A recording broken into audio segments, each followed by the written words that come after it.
시편 84편은 성전 사모가 또는 이 고라, 여기 표제를 보시면 고라 자손의 시, 이런 제목이 붙어 있습니다. 말 그대로 성전을 사모하는 노래, 그리고 고라 자손이라는 이 사람들이 쓴 그런 시편이죠. 오늘 말씀을 딱 이렇게 보았을 때 자주 눈에 들어오는 그런 단어가 있을 것입니다. 4절, 5절, 6절 반복해서 나타나는 단어가 있거든요. 한번 보시겠어요? 4절, 5절, 6절 뭘까요? 그렇죠. 복입니다. 복. 여러분 복 많이 받으십시오. 예, 새해 복 많이 받으시길 바랍니다. 옆에 우리 계신 분들하고 인사 한번 나누고. 아직 새해가 안 왔지만 새해 복 미리 받으십시오. 이 복 있는 사람이라는 것은 시편 전체를 관통하고 있는 주제입니다. 복의 근원이 무엇인가? 또 어떤 사람이 복 있는 사람인가? 그리고 복 있는 사람은 어떤 삶을 사는가? 이런 내용들이 나와 있죠. 오늘 본문에도 진정으로 복 있는 사람은 어떤 사람인가? 라는 그런 내용입니다. 자, 그럼 우리가 2013년 한 해 여러분들이 얼마나 많은 복을 받으셨는지, 또 2014년도에 여러분들은 복 있는 사람이 되기 위해 어떤 사람이 되어야 되는지 말씀을 통해서 좀 알아보면 좋겠습니다. 먼저 4절을 보시면 어떤 사람이 복 있나 봤더니 주의 집에 사는 자들이 복이 있다라고 합니다. 누가 복이 있다고요? 그렇습니다. 세상에서도 좋은 집에 사는 사람들 복 받았다 그럽니다. 우리 교회 맞은편에 이 새 아파트가 들어설 때에 이 분양권 당첨되신 분들 주변에서 이런 말 많이 들으셨죠? 참 복 받았다, 참 잘됐다, 그랬잖아요. 근데 반대로 이 집 없는 분들, 이 집에서 살지 못하는 분들도 계셔요. 얼마 전에 우리 교회에서 그 영등포에서 집 없이 노숙하시는 이 거리의 천사분들, 우리가 삼계탕 대접하러 갔다 왔잖아요. 진짜 어제 오늘처럼 이렇게 눈비 내리고 이런 추운 날은 참 힘들고 어렵지요. 그런데 여기서 복 있다라고 했을 때, 주의 집에 사는 자들이 복 있다라고 했을 때, 좋은 집에서 편하게 거주할 수 있으니까 그래서 복 있다, 이런 걸까요? 여기서 말한 집이란 어떤 집입니까? 바로 주의 집, 하나님의 성전을 가리킵니다. 1절에 주의 장막, 2절에 여호와의 궁정, 3절에 주의 제단, 다양하게 이 성전을 표현하고 있죠. 그리고 이 성전은 어떤 장소인가? 이 시편을 지었던 고라 자손이 문지기로 봉사한 장소입니다. 여러분, 고라라는 이름을 들어보셨습니까? 고라. 성경에 고라라는 이름을 들어보셨어요? 성경을 잘 읽어보신 분들은 아마 알고 계실 겁니다. 고라가 누구냐면요, 출애굽 당시에 모세와 아론에게 반역을 도모했다가 하나님의 진노로 말미암아 땅이 갈라져서 그 사람을 삼켜버렸어요. 그 사람뿐만 아니라 일가족 70명을 다 한꺼번에 삼켜서 죽은 그런 전적이 있는 집안입니다. 그 중에서 살아남은 후손들이 나중에 성전 문지기로 봉사하며 살게 되죠. 그래서요, 그 10절 말씀에 나중에 우리가 그 84편 10절 한번 띄워보시겠어요, 거기? 예. 10절에 뭐라고 되어 있냐면, 주의 궁정에서 한 날이 다른 곳에서의 첫날보다 나은 즉, 악인의 장막에 사는 것보다 내 하나님 뭐라고요? 아, 그래요. 그래서 성전 문지기가 나오는 거예요. 이 고라 자손들이 뭘 했다고요? 성전 문지기로 봉사하고 있었거든요. 예. 이런 배경이 있어요. 이런 배경이 있어서 그런지 몰라도 이 고라 자손들이 남긴 이 시편 84편 말고도 여러 시편들이 있는데 참 그 시편들을 읽어보면 더 간절하게 느껴지고 마음에 와닿는다고 할까요? 고라 자손들은 그 어떤 사람들보다 자신들이 하나님을 섬기고 예배할 수 있다는 그 사실에 감사를 드렸을 겁니다. 자신의 조상 고라는 광야에서 반역을 꾀하다가 하나님께 저주받아 죽었는데 그 자손들이 하나님을 섬기고 봉사하는 일을 한다? 다른 데서는 있을 수가 없는 일입니다. 옛날 우리 역사를 보면요, 반역죄를 저지르면 어떻게 되는지 아세요? 삼족을 멸한다고 하죠. 아들, 손자는 물론이고 위로 아버지, 할아버지, 그리고 옆으로 부계, 목에, 사돈네까지 그야말로 씨를 말려버립니다. 정말 무섭죠. 운 좋게 자손이 살아남았다고 해도 그들은 죄를 적용받아서 노비가 되거나 벼슬길에 오르지 못하도록 낙인을 찍어 놓습니다. 이건 비단 우리나라만 그런 게 아니고요.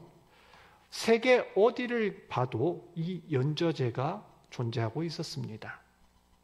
그런데 고라 자손이 어떻게 됐다고요? 조상의 반역에도 불구하고 하나님 성전에서 봉사하고 성전을 지키는 영광스러운 직분을 받았습니다. 그러니 얼마나 감사합니까?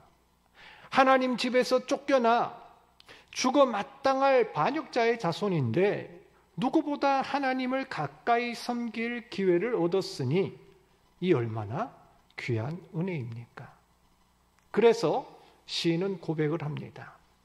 3절과 4절에 나의 왕, 나의 하나님, 만군의 여호와여, 주의 제단에서 참새도 제집을 얻고 제비도 새끼를 보금자리를 얻었나이다. 주의 집에 사는 자들은 복이 있나니 그들이 항상 주를 찬송하리이다. 아멘.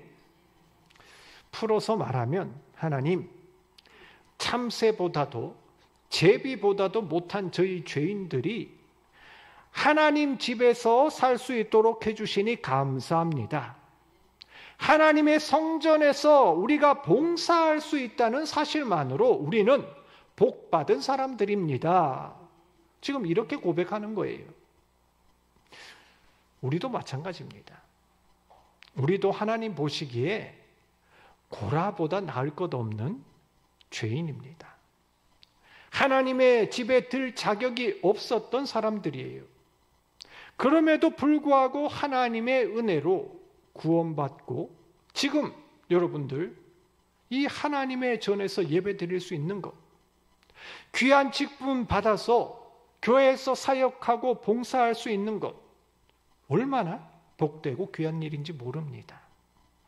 여러분, 주를 위해 예배하고 봉사할 수 있다는 그 사실 자체가 은혜요, 감사한 일인 줄 아시길 바랍니다.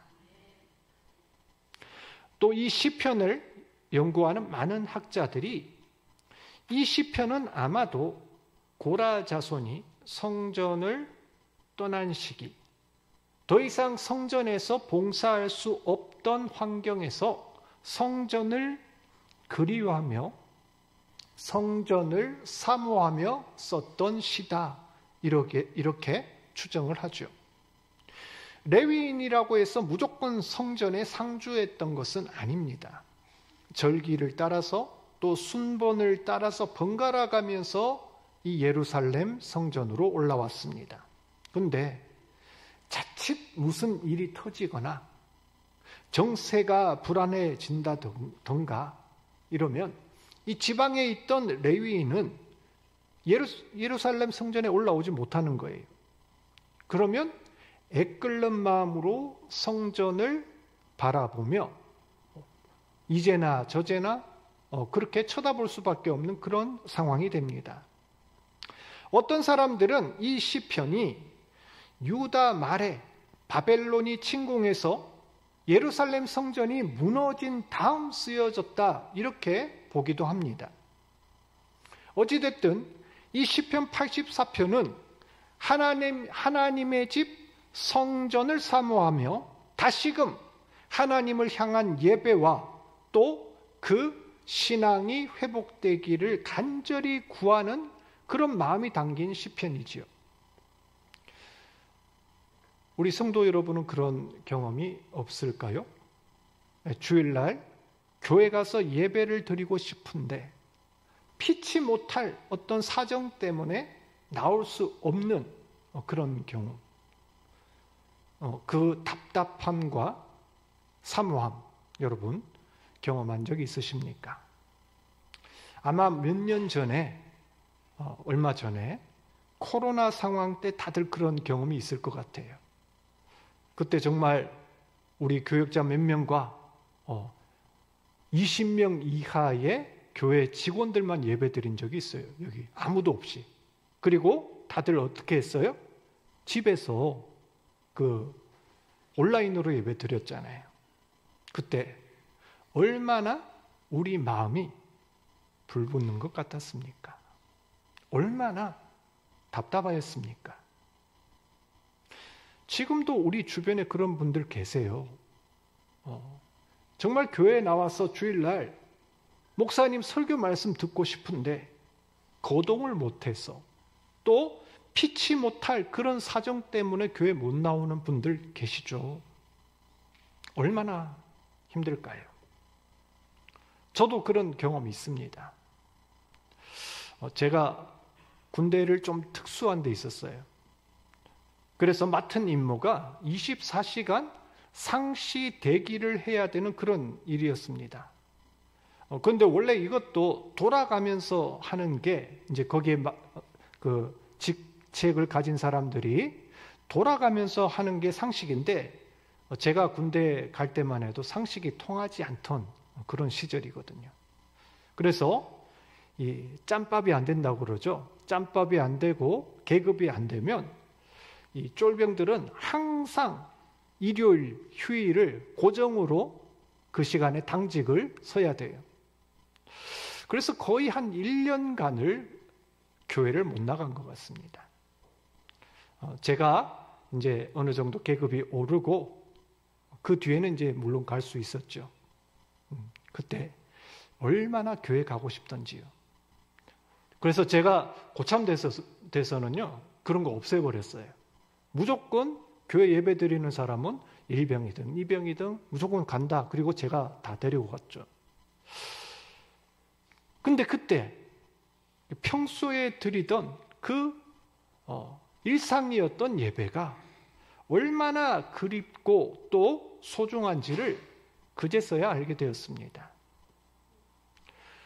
4절에 나오는 주의 집에 사는 사람, 이 사람은 단순하게 성전에 상주하는 사람, 크고 화려한 그 건물 안에 기거하는 사람을 말하는 게 아닙니다. 하나님께 신령과 진정으로 예배드리기를 원하는 사람, 하나님과 친밀한 교제를 나누기를 원하는 사람, 하나님 은혜로 사함을 받고 하나님 백성이라 권속이라 일컬음 받는 그 사람을 복 있는 사람이다 말한 겁니다. 성도 여러분, 우리는 어디에 사는 사람입니까? 어디에 속한 사람입니까? 저희 담임 목사님께서 즐겨 쓰시는 단어가 있습니다. 식구입니다. 구역 예배 가서도 설교하실 때 이 식구라는 말을 즐겨 쓰시는데, 식구가 뭔지 아십니까? 식구란 한 집에 살고 함께 거하는 사람을 가리키는 단어입니다. 우리 모두는 하나님 집에 사는 한 식구인 줄 믿습니다. 아멘. 하나님을 사모하며 예배 드리기를 사모하는 한 식구 되길 축복합니다. 이어서 5절에 주께 힘을 얻고 그 마음에 시온의 대로가 있는 자가 복 있다 하였습니다. 주께 힘을 얻는다 라는 말은 알겠는데, 그 뒤에 시온의 대로가 있다라는 것은 무슨 의미일까요? 외국에서 오래 살다 오신 분은, 또는 여행을 많이 다니신 분들은 공통적으로 우리나라가 참 살기 좋고 편리하다라는 것을 알고 계실 겁니다. 인터넷이나 음식이나 서비스나 참 우리나라만큼 편리한 나라가 없어요. 그런데 특별히 우리나라 도로가 참 잘 정비되어 있다는 거 아십니까? 예전에 저는 한 3년 동남아 쪽에서 산 적이 있어요. 정말 도로가 엉망입니다. 제가 이제 그때는 오토바이를 타고 다녔는데, 오토바이를 운전하다 보면 이건 장애물 경주예요. 어떤 곳은 그냥 웅덩이가 푹 파인 데가 갑자기 나오기도 하고요. 막 길 한가운데 무슨 장애물들이 툭툭 떨어져 있기도 합니다. 어떨 때는 막 분명히 내가 가는 방향으로 가는 차선이 맞는데 맞은편에 차량이나 오토바이가 막 달라드는 그런 경우도 있어요. 한국은 진짜 곳곳이 어디를 가도, 우리나라 어디를 가도 이 도로가 참 잘 되어 있구나라는 것을 절실하게 느껴요.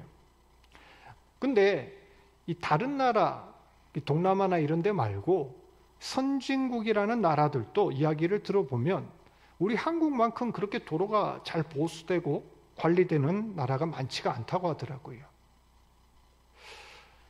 반듯하게 잘 뚫린 길을 보면 우리 마음도 참 시원해지는 그런 느낌을 받아요.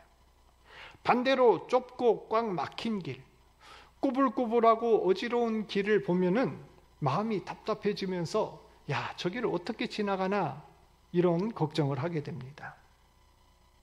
저는 고향이 마산인데요. 명절만 되면 진짜 전쟁입니다. 평소에는 한 4시간 반, 5시간이면 가는데 이제 명절만 되면 한 2-3시간을 더 가야 되죠. 근데 지난 추석에 제가 내려가는데 몇 시간 걸린지 아세요? 바로 지난 추석에 12시간이 걸렸습니다. 12시간 동안 운전했어요. 물론 차가 많아서 그랬던 것도 있는데, 사실 우리가 좀 빨리 가겠다는 욕심에 평소에 안 가던 지방도로로 갔거든요. 와, 그랬더니 이 중간에 차가 몰려가지고 큰 도로들은 우회로도 있고 돌릴 수도 있고 그렇잖아요. 이거는 진짜 앞뒤로 꽉 막혀서 어쩔 방법이 없더라고요. 진짜 고생했습니다. 그때 제가 얻은 교훈이 한 가지 있습니다.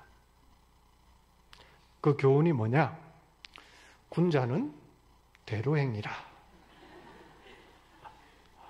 정체가 돼도 고속도로 대로로 가는 게 훨씬 좋다는 겁니다. 4절에도 길이 나옵니다. 그것도 대로가 나오죠. 여기에 나오는 대로는 어떤 대로일까요? 올림픽 대로일까요? 자유로일까요? 그리고 이 길을 소유하는 사람은 복이 있다라고 합니다. 왜 그런 걸까요? 여기서 나오는 시온의 대로라는 것은 예루살렘 성안을 가로지르는 예루살렘 성전 서쪽에 있는 큰 길을 가리킵니다. 아마 성전을 찾는 사람들이 이 길을 따라서 시온, 즉 예루살렘 성전에 도달했을 거라고 생각됩니다. 그런데 시편 기자는 복 있는 사람이 어디에 이 대로를 가지고 있다고 이야기합니까? 그러니까 이 시온의 대로를 어디에 가지고 있다고 해요? 그 마음에 가지고 있다고 해요. 그렇다면 이건 무슨 의미일까요?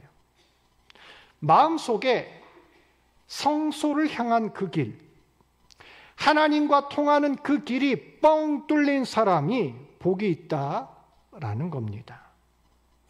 그만큼 하나님과 가깝고 친밀한 관계, 하나님과 연합하는 사람들이 복이 있다라는 것을 은유적으로 말한 것이죠. 여러분의 삶의 원동력은 무엇입니까? 무엇으로 삶의 낙을 누리고 문제가 생겼을 때 힘을 얻습니까? 하나님을 만나고 하나님으로부터 힘을 얻기 위해 막힘없이 달려가는 주의 성도 되시길 축복합니다. 여러분, 마음에 시온의 대로가 있다는 것이 얼마나 큰 축복인지는 기도로 하나님과 소통해 본 사람만이 알고 있습니다. 예수님의 이름으로 우리가 기도할 때 우리 영혼이 하나님과 연결됩니다. 하나님은 우리의 기도를 들으시고 이 기도에 응답하시는 아버지가 되십니다. 이것이 하나님의 자녀가 누리는 특권이자 축복입니다. 요한복음 16장 24절, 지금까지는 너희가 내 이름으로 아무것도 구하지 아니하였으나 구하라 그리하면 받으리니 너희 기쁨이 충만하리라. 요한일서 5장 14절 같이 한번 읽을까요? 그를 향하여 우리가 가진 바 담대함이 이것이니 그의 뜻대로 무엇을 구하면 들으심이라. 아멘. 우리 마음의 시온의 대로는 다른 것이 아니라 예수 그리스도를 통하여 하나님께 나아갈 수 있는 특권입니다. 기도할 수 있는 믿음입니다. 세상의 다른 곳에서 힘을 얻으려고 하지 마시고 다른 곳에서 소망을 찾을 것이 아니라 우리 안에 있는 그 대로를 따라서 하나님 앞으로 나가서 기도하고 힘을 얻는 저와 여러분 되시길 바랍니다. 마지막으로 6절, 복 있는 사람은 어떤 사람인가? 눈물 골짜기를 지날 때에 하나님이 예비하신 많은 샘과 이른비를 통하여 채우심을 받는 사람들, 이 사람이 복이 있다라고 이야기를 하죠. 여기서 눈물 골짜기라는 것은 원래 이 히브리 원문으로 바카 골짜기라고 합니다. 직역하면 바카 나무라는 그 나무가 많이 심겨진 골짜기입니다. 근데 이 바카 나무가 어떤 나무냐면요, 어떤 이 성경에서는 뽕나무다라고 이야기를 하고 있고요. 또 어떤 사람들은 이 수액이 많은 발삼나무다라고 이야기를 합니다. 근데 이 발삼나무라는 나무는요, 그 나무를 이렇게 그으면 수액이 눈물처럼 줄줄줄 흐른다고 해요. 그래서 눈물 흐르는 것 같은 그런 이미지가 연상이 된다고 하죠. 근데 그게 중요한 게 아니라 이 바카나무라고 할 때 이 바카라는 단어가 눈물 또는 통곡이라는 단어와 음이 같다는 거예요. 그래서 이 시편 기자는 이 눈물 골짜기를 동음이어를 사용해서 이렇게 중의적으로 표현하고 있습니다. 시편 기자는 이 눈물 골짜기를 하나님의 뜻대로 살아가는 성도들이 삶 속에서 수없이 만나게 되는 고난과 어려움을 표현합니다. 하나님의 전을 사모하며 하나님 앞에 나오기를 애쓰는 이 백성들이 그냥 순탄하고 평안한 길만 가는 것이 아니라 어려움이 있다는 거예요. 쉽고 편안한 길만 있으면 좋겠는데 때론 눈물도 흘려야 되고 이해할 수 없는 고난도 당합니다. 하나님께서는 자기 백성들 앞에 달콤한 열매, 순탄한 과정만 준비해 놓지 않았습니다. 출애굽한 이스라엘 백성들을 보세요. 그들은 40년 동안 온갖 시험과 연단을 겪어야 했습니다. 더위, 갈증, 그들을 강탈하려고 하는 외적들, 질병들, 앞이 보이지 않는 막막함과 두려움을 이겨야 했습니다. 이것들을 다 지나고 나서야 약속의 땅 가나안으로 들어갈 수 있었죠. 이것은 오늘날 영적 순례를 하는 우리에게도 마찬가지로 적용됩니다. 우리 역시 하나님 백성으로 하나님께 힘을 얻으며 살지만 어떨 때는 이해가 안 되는 시험 당할 때도 있죠. 참을 수 없는, 말할 수 없는 그 고난과 어려움도 있습니다. 이런 것들을 만날 때에 우리는 어떻게 생각해야 되고 어떻게 대처를 해야 될까요? 베드로전서 4장 12절 13절 우리 같이 한번 읽겠습니다. 시작. 너희를 연단하려고 오는 불시험을 이상한 일 당하는 것 같이 이상히 여기지 말고 오히려 너희가 그리스도의 고난에 참여하는 것으로 즐거워하라. 아멘. 믿음을 가진 하나님의 백성이 세상에서 시험당하고 연단당하는 것을 이상한 일, 비정상적인 일로 여길 것이 아니라 지극히 정상이고 당연한 일로 여기라는 거예요. 하나님이 계신 그 예루살렘 성전까지 가려면 그 앞에 있는 눈물 골짜기를 반드시 지나야 그곳에 이를 수 있다는 겁니다. 우리가 눈물 골짜기를 경험하지 않고 계속 평평한 평지에만 머물러 있으면 우리는 결코 하나님이 주시려고 하는 놀라운 보화와 상급은 얻지 못하게 됩니다. 야고보 사도는요, 여기서 한술 더 떠서 뭐라고 하냐면 내 형제들아 너희가 여러 가지 시험 당하는 것을 온전히 기쁘게 여기라고 합니다. 시험을 참는 자는 복이 있나니 시험을 참는 자가 뭐라고요? 복이 있다고 그래요. 이는 시련을 견디어낸 자가 주께서 자기를 사랑하는 자들에게 약속하신 생명의 면류관을 얻을 것이기 때문이라. 아멘. 사랑하는 성도 여러분, 오늘은 2023년 마지막 날입니다. 여러분은 올 한 해 어떤 길을 걸어오셨습니까? 물론 하나님께서 주신 즐겁고 기쁜 길, 감사할 제목들 많이 있을 줄 압니다. 하지만 어떤 경우에 편안하고 순탄한 길뿐 아니라 숨이 턱 막히고 눈물 줄줄 흐르는 그런 골짜기도 지나셨을 겁니다. 아니, 지금도 그런 과정을 지나고 계시는 그런 성도님도 있을 겁니다. 하지만 이런 가운데도 우리가 기뻐하고 즐거워하면서 나는 괜찮아, 나는 복 있는 사람이야 자부할 수 있는 것은 그 가운데서 하나님께서 우리와 함께 동행하고 계시고 우리를 돕고 계시기 때문입니다.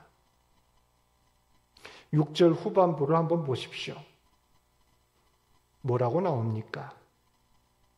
눈물 골짜기를 지날 때에 하나님은 우리를 그냥 내버려 두지 않으시고 많은 샘을 예비하시고 이른 비로 채워주시겠다 약속하셨습니다. 하나님의 도우심과 공급으로 그 상황을 버티고 이기도록 돕겠다는 겁니다. 여러분, 다시 한번 여러분이 지나온 그 길을 떠올려 보시길 바랍니다. 과연 눈물만 남은 골짜기였습니까? 쳐다보기 싫은 고통과 아픈 기억만 남아 있습니까? 그렇지 않을 겁니다. 분명 목이 말라 쓰러졌던 그 옆자리에는 목을 축일 수 있는 샘이 있었을 것이고, 하늘이 무너지고 솟아날 구멍이 없을 것 같은 그 상황에서 신기하게 내가 살아날 그 구멍이 생겼기에 지금 우리가 여기 존재할 수가 있습니다.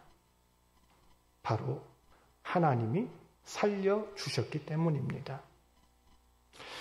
사랑하는 성도 여러분, 하나님은 우리 눈물 골짜기로 보내시되 대책 없이 네 살 길 네가 알아서 찾아 이렇게 보내질 않습니다. 우리와 함께 가시고 우리 옆에서 지켜주십니다. 시편 23편 4절에 내가 사망의 음침한 골짜기로 다닐지라도 해를 두려워하지 않을 것은 주께서 나와 함께 하심이라.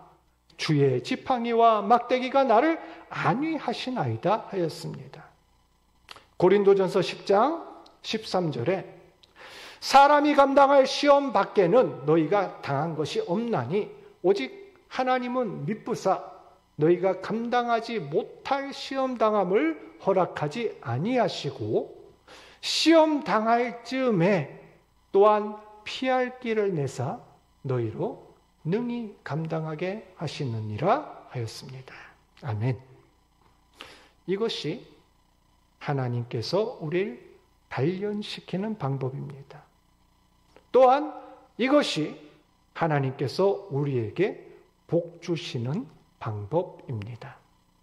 이런 과정을 거치면서 하나님 백성은 조금씩 하나님 앞으로 가까이 가게 됩니다. 마지막 7절 말씀에 하나님으로부터 힘을 얻고 더더 마침내 하나님 앞에 온전한 모습으로 각기 나타나게 될 것입니다. 오늘 우리는 진정 복 있는 사람이 어떤 사람인가 알아보았습니다. 복 있는 사람은 주의 집에 살면서 하나님께 예배하기를 사모하는 사람이며, 복 있는 사람은 그 마음에 시온의 대로가 있어 하나님께 가까이 나가 기도하는 사람이며, 복 있는 사람은 눈물 골짜기를 다닐지라도 하나님과 동행하며 그 도우심을 경험하는 자다라고 이야기했습니다.